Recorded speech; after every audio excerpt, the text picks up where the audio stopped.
So I'm going to tell you how to get information from the government. I'm Jeremy with Poindexter G, and today we are going to talk about the Freedom of Information Act and what that has to do with your military surplus firearms. So the Freedom of Information Act is a law that has a bunch of different facets to it. It does a number of different things, but the main gist of it is that if the government has some information and that information is not classified and you would like to get that information, they pretty much got to give it to you. Now, this is how a lot of different things that the government has done has been found out, which is kind of the purpose of it, that if the government has to give you information, that it's going to be harder for them to pull shenanigans. But one thing that this does do is that it can give you a little bit of information about surplus firearms. So if you have an American surplus firearm and that firearm was held by the military recently enough for it to be in electronic records, you can get some of those records sent to you. This is mainly going to consist of ownership records and transfer records of who had it, where it was transferred to, and you can get a little bit of history about it. Now, the main things that you would be able to use this for right now is going to be items coming from the civilian marksmanship program, which would include the 1911 pistols and M1 Garand rifles. And more or less what you have to do is send a request to the appropriate place and you can get that information. Now, the current place that you want to do that at would be the Redstone Arsenal in Alabama. You can Google FOIA request Redstone Arsenal and you can get the information for the contact to the FOIA officer so that you can get that information. You're just going to type up a letter, something to the effect of, I am requesting any and all records concerning U.S. rifle caliber 30 M1, serial number 5500, whatever the serial number is. I am willing to pay any associated fees. Currently, the Army is not charging fees for that, but that could change at some point, but they do want you to say that you are willing to pay the fees. Okay. And then just include your other information, including your name, your address, contact email, and that's more or less what you got to get that information. And they tend to be pretty speedy with it because I've done it for both of these firearms here, this 1911 and this M1, and I got a response back from them within a week on both of them, so it was really pretty quick. As a lot of you know, I recently got this pistol here and I haven't had it that long, so you can get an idea of how quickly that was able to turn around. And so I'll show you what they sent me and you can see exactly what type of information is in there.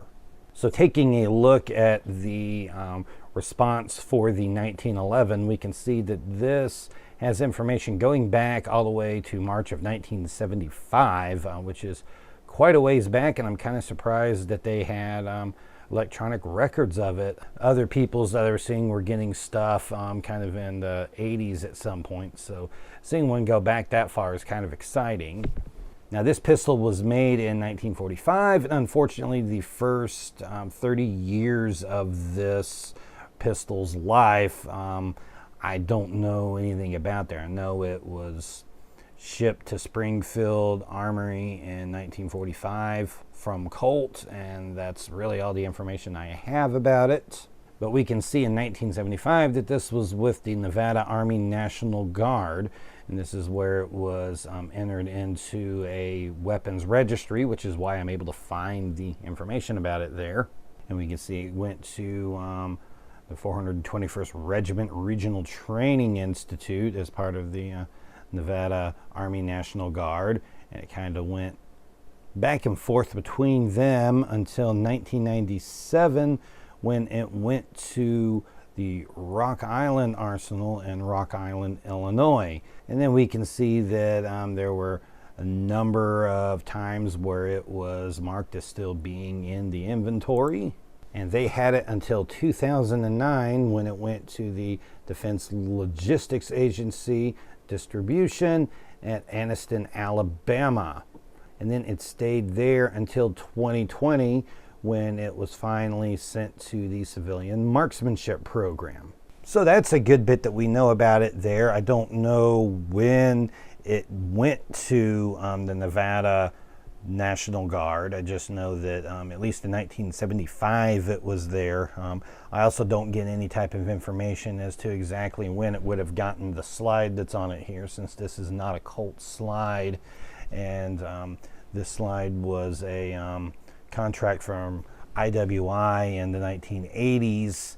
That slide would have been put on it at some point after that first entry in 1975. I don't know if that happened while it was in the National Guard or at Rock Island or Anniston, or if CMP did that. But it's able to figure out a little bit of information about that, and you know, that's just cool to be able to see that. As for the M1 Garand here, I don't have as much information about it, but there is one thing in there that does tell me a bit about it that I had always wondered. We knew that all of these M1 Garands were coming in from other countries that were returning them back to the United States after they had been lended out to them. And I did not know where this one came from. I know that there was a lot of stuff from Korea and Turkey and the Philippines at the time that I got this one, but I didn't know specifically which country it came from. You know, they don't give you that type of information when you get it from the CMP. It just kind of shows up. Now, pretty much the only records it would have from this would be in 2018 when it went to the Civilian Marksmanship program, which was the year that I bought it. But we can see it went to the CMP from Incirlik Air Base in Adana, Turkey. So I know that this one was leased out to Turkey, and so I know where it came from now and a little bit of its history. So once again, these are really pretty easy to do. You just have to contact the right person. I'm not going to put the contact emails on this video. I'm just going to tell you where to go to find them, so that way if they change, you're getting the correct one. Once again, that's going to be the Redstone Arsenal in Alabama. You just Google that and look for the Freedom of Information Act, or FOIA. And maybe you'll be able to figure out a little bit of the history behind your guns. If you found this video useful, be sure to give it a thumbs up and a like. You can go down into the comment section and leave any thoughts you have down there. And if you're interested, you can also subscribe to my channel and click the little bell notification to make sure that you catch all the videos that I post so you don't miss anything. I'm Jeremy with Poindexter G, and we'll see you next time.